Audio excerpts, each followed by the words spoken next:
English medium versus Tamil medium பயங்கரமாக சண்டை நடந்துகிட்ருக்கு. எதனால? டிஎன்பிஎஸ்சியோட குரூப் 2 எக்ஸாம் முடிஞ்சதுக்கப்புறம்.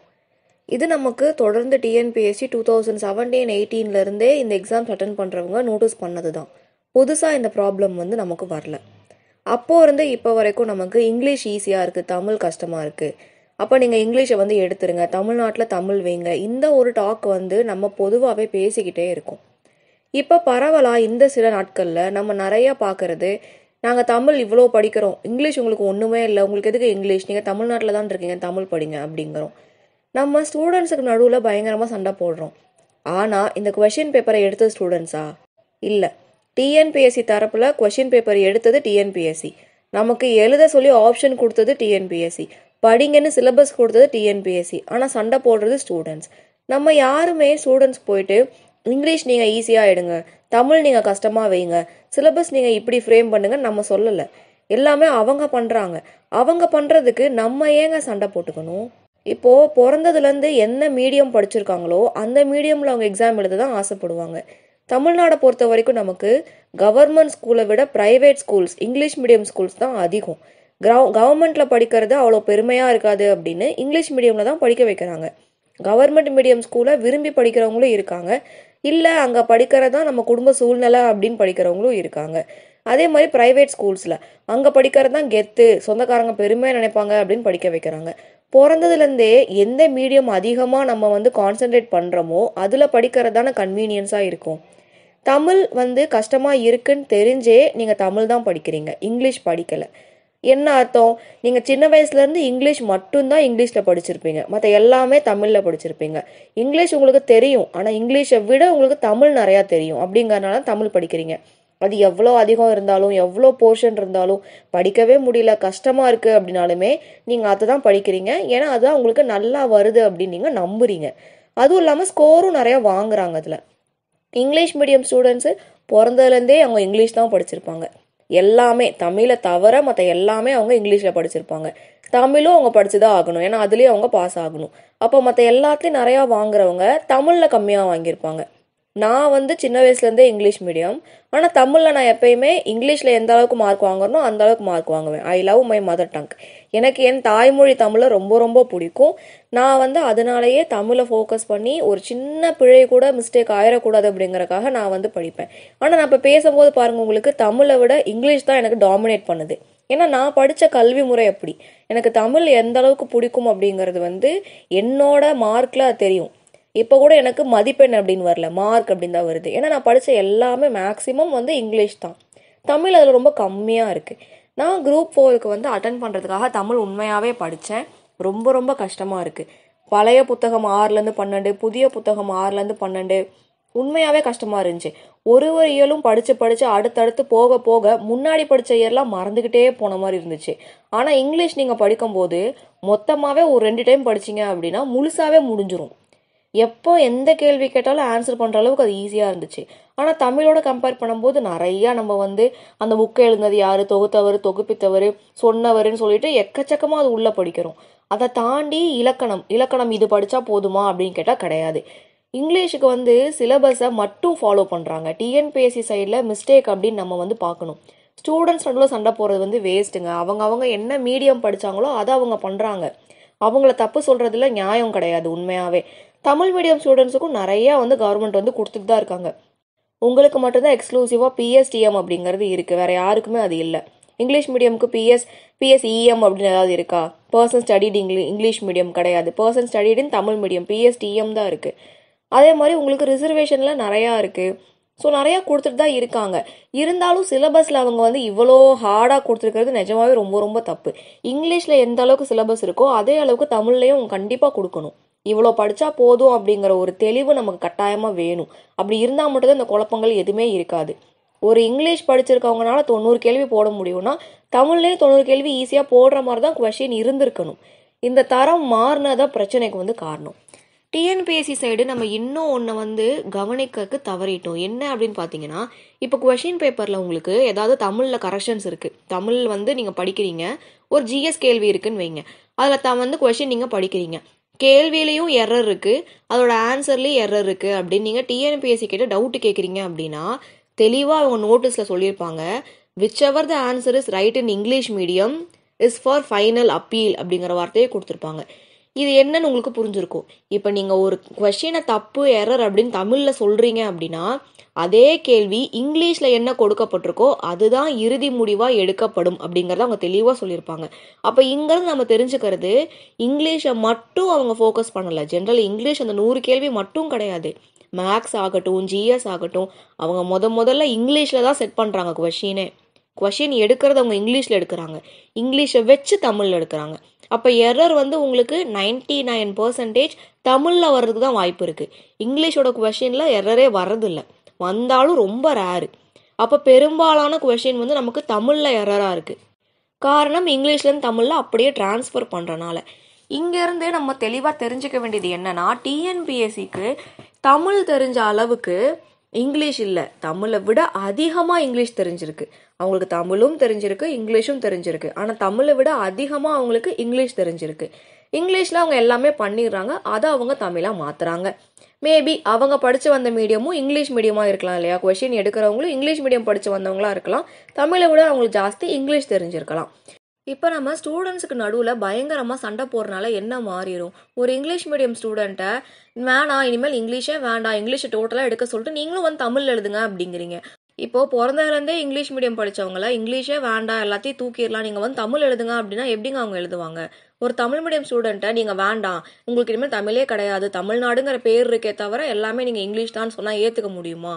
பரவலாக நம்ம பார்த்த கமெண்ட்ஸ்லேயே மனசுக்கு ஆறுதலாக இருந்தது, எல்லா தமிழ் மீடியம் ஸ்டூடெண்ட்டும் இங்கிலீஷுக்கு எகென்ஸ்டாக இல்லை, அவங்களும் புரிஞ்சுக்கிறாங்க. சிலபஸ் தான் நமக்கு சரியாக பிரித்து கொடுக்கல, படிங்க அப்படின்னு சொல்கிற கண்டென்ட்டை ஒழுங்காக கொடுக்கல. டிஎன்பிஎஸ்சி தரப்பில் இருந்தால் இந்த மிஸ்டேக் நடந்திருக்கு, ஸ்டூடெண்ட்ஸ் பாவம் அப்படிங்கிறத அவங்க புரிஞ்சுக்கிட்டாங்க. அதுக்கு நிஜமாவே ரொம்ப நன்றி. ஆனால் அப்படி புரிஞ்சுக்கிட்டது 50% மக்கள் தான். மிச்சம் இருக்க 50% மக்கள் தமிழை மட்டும் வேங்க அப்படிங்கிறாங்க. English medium schools Tamil medium ஸ்கூலை விட அதிகம், English medium students Tamil medium ஸ்டூடெண்ட்ஸை விட அதிகம். இங்கே நமக்கு அதுவே பாகுபாடாக தான் இருக்குது. அப்போ நீங்கள் அது ஒன்று வேண்டாம், இதை மட்டும் பண்ணுங்க அப்படின்னு நம்ம கேட்கறதுல எந்தவித லாஜிக்குமே கிடையாது. நம்ம எல்லாருமே ஒன்றா சேர்ந்து சிஸ்டம் இன்னும் கொஞ்சம் தெளிவாக ஈக்குவலாக கொடுங்க.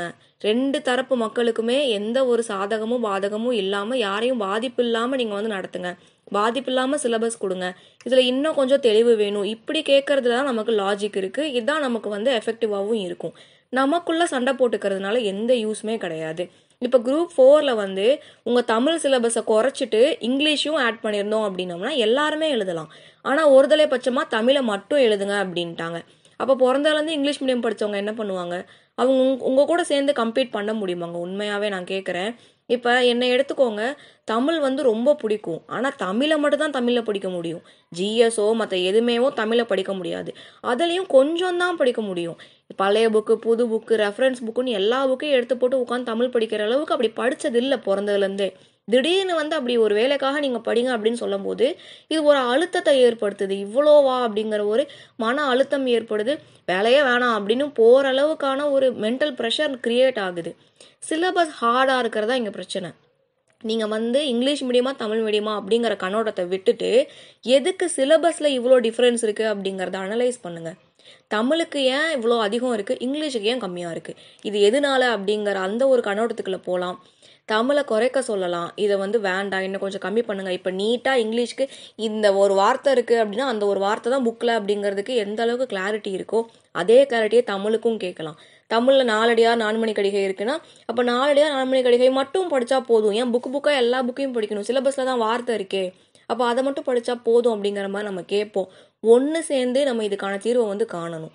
மாற்றி மீடியமை தப்பு சொல்லிட்டு நம்ம சண்டை போட்டுக்க வேண்டாம், சரிங்களா? சண்டை போட வேண்டாம்.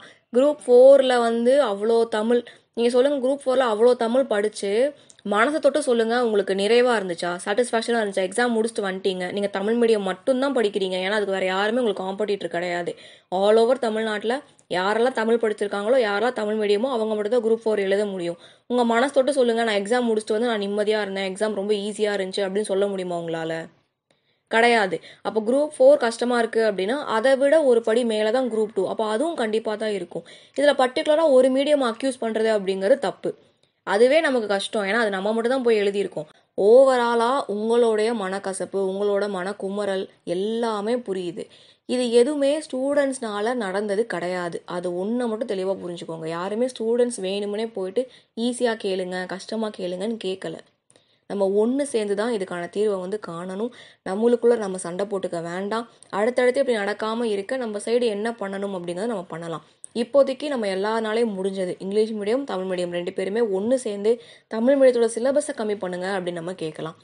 உங்களுக்கு சொல்லணும்னு நினைக்கிறேங்க சீரியஸாகவே. நான் இந்த சேனல் ஸ்டார்ட் பண்ணதுக்கப்புறம் இங்கிலீஷுக்கு மட்டுமே நான் கொடுத்துட்ருக்கலாம். ஏன்னா எனக்கு தமிழை விட இங்கிலீஷ் தான் எனக்கு டாமினேட் பண்ணும், நல்லா வரும் எல்லா சப்ஜெக்ட்டும் பொதுவாக. அப்போ நான் இங்கிலீஷுக்கு மட்டுமே ஃபோக்கஸ் பண்ணிட்டு போயிட்டேன் அப்படின்னா நான் தமிழ் மீடியமை கண்டுக்காம விட்ட மாதிரி ஆயிரும். எனக்கு அப்படி இன்ஜஸ்டிஸாக இருக்க வேண்டாம் அப்படிங்கறக்காக தான் இந்த ஒரு சேனலில் நான் உங்களுக்கு தமிழ் கற்றுக்கிட்டு தமிழ் சொல்லிட்டு இருக்கேன். ஒன்றுமே எந்த அளவுக்கு நான் இங்கிலீஷை ஃபோக்கஸ் பண்ணுறனோ அதே அளவுக்கு தமிழும் ஃபோக்கஸ் பண்ணணும் அப்படிங்கிறதுக்காக. எனக்கு எல்லாருமே ஒன்று தான், எல்லாருமே ஸ்டூடெண்ட்ஸ் தான், எல்லாருமே வேலைக்கு போகணும் தான். அதெல்லாம் தமிழ் கற்றுக்கிட்டு நான் சொல்லி கொடுத்துட்ருக்கேன். ஹானஸ்ட்டாக சொல்கிறேன், இந்த குரூப் 2 எக்ஸாமுக்கு எனக்கு தெரிஞ்ச 2 ஃப்ரெண்ட்ஸ் அவங்க தமிழ் படித்தாங்க, தமிழ் புக்ஸ் படித்தாங்க. நான் அவங்கக்கிட்ட சொன்னேன், நீங்கள் 4 எப்படி பண்ணீங்க அப்படின்னு அவங்கள்ட்ட கேட்டிருந்தேன். அவங்க சொன்னாங்க 4 நான் சரியாகவே பண்ணலை. தமிழில் நான் ஒரு 85 கேள்வி தான் போட்டிருப்பேன், என்னால் 90க்கு மேலே கூட போட முடியல. ஆனால் தமிழ் நான் நல்லா படிச்சிருக்கேன், எனக்கு ஏன் அப்படி போட முடியலன்னே தெரியலை, எனக்கு மறந்து போகுது அப்படிங்கிற மாதிரி என்கிட்ட அவங்க சொல்லியிருந்தாங்க. அவங்கள்ட்ட நான் ஒரே ஒரு ரெக்வஸ்ட் தான் வச்சேன், நான் உங்களை கைட் பண்ணுறேன், நீங்கள் இங்கிலீஷ் படிக்கிறீங்களா? இப்போ நான் நான் நினச்சிருக்கலாம் எனக்கு அவங்க காம்படிட்டர், நான் உங்களுக்கு சொல்லிக் கொடுத்தா அவங்க எனக்கு முன்னாடி வேலை வாங்கிட்டு போயிடுவாங்க அப்படிங்கிற எண்ணம் எனக்கு கிடையாது. எனக்கு என் கூட படிக்கிறவங்க என்னோட உதவி மூலியமாக என் அளவுக்கு மார்க் வாங்கினாங்க, என் கூட சேர்ந்து வேலைக்கு போனாங்கன்னா அதை விட பெருமை, அதை விட சந்தோஷம் எனக்கு வேறு எதுவுமே கிடையாது. அவங்கள்ட்ட ஒன்றே ஒன்று தான் கேட்டேன், நான் உங்களுக்கு இங்கிலீஷ் கற்றுக் கொடுக்குறேன், நீங்கள் ஜென்ரல் இங்கிலீஷ் போட்டு நீங்கள் எக்ஸாம் எழுதுறீங்களா அப்படின்னு நான் கேட்டேன். 2 பேருங்க. அந்த 2 பேருமே என்கிட்ட சரி நாங்கள் பண்ணுறோம், முடிச்சிட முடியுமா அப்படிங்கிற வார்த்தை கேட்டாங்க. ஒரே மாதத்தில் நீங்கள் முடிச்சு ரிவிஷன் பண்ணிடுவீங்க, அதுக்கு நான் கேரண்டி உங்களுக்கு. என் கூட சேர்ந்து ஒரே மாதம் நீங்கள் படித்து முடிச்சு ரிவிஷன் பண்ணிடுவீங்க, 90க்கு மேலே நீங்கள் கேள்வி போடுவீங்க அசால்ட்டாக. நீங்கள் பெருசாக ரிவிஷன் பண்ண வேண்டாம், படிக்க வேண்டாம், எதுவுமே பண்ண வேண்டாம், 90க்கு மேலே ஈஸியாக போட முடியும். என்னை நம்பினா நான் சொல்கிறத படிங்க. இல்லைன்னா தமிழ் 85 மார்க் நீங்கள் வாங்கியிருக்கீங்க, நீங்கள் தமிழில் ஏற்கனவே 85 மார்க் வாங்கியிருக்கீங்க, இன்னும் கொஞ்சம் கஷ்டப்பட்டீங்க அப்படின்னா 90க்கு மேலே போடலாம், அதவே நம்பிக்கையாக படிங்க. இல்லை அது படிக்க முடியல நிறையா இருக்குங்கிற மாதிரி ஃபீல் பண்ணால் நான் உங்களுக்கு கைட் பண்ணுறேன்னு சொல்லியிருந்தேன். எக்ஸாம் முடிச்சுட்டு வந்த உடனே அவங்க என்ன நம்பி அந்த 1 மாதம் படித்தாங்க. எக்ஸாம் முடிச்சுட்டு வந்த உடனே நல்ல வேலை உன் பேச்சை நான் கேட்டேன், நான் 92 கேள்வி போட்டிருக்கேன் அப்படின்னு என்கிட்ட சொல்லும் போது உண்மையாகவே எனக்கு கண் கலங்கி சந்தோஷம் ஆச்சு. தமிழ் அவங்க கிட்டத்தட்ட தமிழ் 3 வருஷமாக படித்தாங்க. 3 வருஷமாக படித்து அவங்க 85 மார்க் 85 கேள்வி தான் போட்டிருக்காங்க. நான் 1 மாதம் கற்றுக் கொடுத்து அவங்க 92 கேள்வி போட்டிருக்காங்கன்னு கேட்கும்போது எனக்கு உண்மையாகவே ரொம்ப ரொம்ப சந்தோஷமாக இருந்துச்சு. இங்கிலீஷ் மீடியம் படிக்கிற யாருமே நீங்கள் இங்கிலீஷில் எக்ஸாம் எழுதாதீங்க, தமிழ் மீடியம் படிக்கிறவங்க இங்கிலீஷ் மீடியம் எழுதாதீங்கன்னு கண்டிப்பாக சொல்லவே மாட்டாங்க. உங்களுக்கு கரெக்டான கைடன்ஸ் கிடைக்குது அப்படின்னா எது ஈஸியாக இருக்கோ அதை படிங்க. நமக்கு தேவை வேலை தானே. இப்போதைக்கு நம்மளால் பண்ண முடிஞ்சது எல்லாமே எல்லாருமே ஒன்று சேர்ந்து தமிழ் மீடியம் சிலபஸை கொஞ்சம் கம்மி பண்ணுங்கள், இவ்வளோ வேண்டாம், இதில் ஒரு தெளிவு இல்லை எங்களுக்கு அப்படின்னு சொல்லி கேட்குறது மட்டும்தான். ஒன்று சேர்ந்து நம்ம போராடலாம், பிரித்து பேசி சண்டை போடுறதுனால யூஸ் இல்லை. இன்னும் நமக்கு அஃபீஷியல் ஆன்சர் கீ வரலை. டிஎன்பிஎஸ்சி சைட்லேருந்து அவங்க என்ன கட் ஆஃப் வைக்கிறாங்க, கொஷின் பேப்பரோட ஸ்டாண்டர்ட் என்ன அப்படிங்கிறத பற்றி கூட இன்னும் நமக்கு தெளிவான விளக்கங்கள் எதுவும் வரலை. ஸோ பொறுத்திருந்து பார்க்கலாம் அடுத்து என்ன அவங்க கொடுக்குறாங்க அப்படிங்கிறத. ஒன்று சேர்ந்து குரல் கொடுக்கலாம், நல்லதே நடக்கும். ஹர்ஷா டிஎன்பிஎஸ்சி கிளாஸ் சேனலோட வீடியோவை இப்போ தான் நீங்கள் ஃபர்ஸ்ட் டைம் பார்க்குறீங்க அப்படின்னா நம்ம சேனலுக்குள்ளே போய்க்கோங்க. இதில் பிளேலிஸ்ட் அப்படிங்கிறத கொடுத்தீங்க அப்படின்னா கீழே உங்களுக்கு 270 டேஸ் ப்ரோக்ராம் இன்ட்ரோ அப்படிங்கிற வீடியோ இருக்குது. ஸோ நம்ம சேனலில் 270 டேஸ் ப்ரோக்ராம் சொல்லிட்டு ஃப்ரீயாக ஒரு அனௌன்ஸ்மெண்ட் கொடுத்துருக்கோம். 270 டேஸ் ஃப்ரீயாக உங்களுக்கு நாங்கள் கோச்சிங் கொடுக்க போகிறோம், கைடன்ஸ் கொடுக்க போகிறோம். ஸோ இந்த ப்ரோக்ராம் ஸ்டார்ட் ஆகி நீங்கள் படிக்க ஆரம்பித்து நடுவுலையே உங்ககிட்ட நாங்கள் காசு கேட்க மாட்டோம். முழுசாக 270 டேஸ் 270 நாளுமே இலவச பயிற்சி, இலவச மாதிரி தேர்வு, இலவச கைடன்ஸ் உங்களுக்கு நாங்கள் கொடுக்குறோம். சரிங்களா? 270 டேஸ் ப்ரோக்ராம் இன்ட்ரோ அப்படிங்கிறது. இந்த இன்ட்ரோ வீடியோ உங்களுக்கு ஒரு வீடியோவும் 2 நிமிஷத்துலேருந்து 3 நிமிஷம் தான் இருக்குது. டோட்டலாகவே எல்லா வீடியோவுமே ஒரு 3 நிமிஷம் 4 நிமிஷம் இப்படி தான் இருக்கும். எதுவுமே மணிக்கணக்காலாம் இல்லை. மொத்தமாகவே ஒரு அரை மணி நேரத்தில் இது மொத்தமும் பார்த்து முடிச்சிடலாம். இதை பார்த்து முடிச்சுட்டு தான் நீங்கள் டே 1 கவுண்ட்டு ஸ்டார்ட் பண்ணணும். இந்த பிளேலிஸ்ட்டில் இருக்க இந்த 9 வீடியோவை பார்க்காம டைரெக்டாக போயிட்டு டே 1 டே 2 அப்படிங்கிற கவுண்ட்டை பார்த்தீங்க அப்படின்னா உங்களுக்கு ஒன்றுமே புரியாது. இந்த ப்ரோக்ராம் நாங்கள் செப்டம்பர் 8ஆம் தேதி லான்ச் பண்ணோம். செப்டம்பர் 16ஆம் தேதி டே 1 அப்படிங்கிற கவுண்ட்டு. செப்டம்பர் 8லேருந்து நாங்கள் என்ன சொல்லியிருக்கோம் அப்படிங்கிறது தெரிஞ்சால் மட்டும்தான் அந்த ப்ரோக்ராம் எஃபெக்டிவாக இருக்கும். ஸோ இதை பார்த்துக்கோங்க. பார்த்துட்டு டே 1 கவுண்ட்டு ஸ்டார்ட் பண்ணுங்கள். அதுக்கு மேலே உங்களுக்கு இங்கிலீஷ் மீடியம், நீங்கள் ஜென்ரல் இங்கிலீஷ் படிக்கிறீங்க அப்படின்னா இங்கிலீஷ் 270 days அப்படின்னு கொடுத்துருப்போம். அதுக்குள்ளே உங்களுக்கு இங்கிலீஷில் இருக்க வீடியோஸ் எல்லாமே வரும். தமிழ் அப்படிங்கிறது தமிழ் 270 days. இங்கிலீஷுக்கும் தமிழுக்கும் என்ன வித்தியாசம் உங்களுக்கு தெரியும். ஜென்ரல் இங்கிலீஷ் படிக்கிறவங்க 100 இங்கிலீஷ் கேள்வி அட்டன் பண்ணுவீங்க, அதுக்கடுத்து ஜிஎஸ் மேக்ஸ். தமிழுக்கு 100 பொது தமிழ் அட்டன் பண்ணுவீங்க, அதுக்கடுத்து ஜிஎஸ் மேக்ஸ். ஸோ தமிழில் படிக்கிறவங்க 100 பொது தமிழ் அட்டன் பண்ணுறவங்க தமிழ் அப்படிங்கிறத பார்த்துக்கோங்க. இங்கிலீஷ் அப்படிங்கிறது இங்கிலீஷ் பொது ஜென்ரல் இங்கிலீஷ் இருக்கவங்க வந்து அதை பார்த்துக்கோங்க.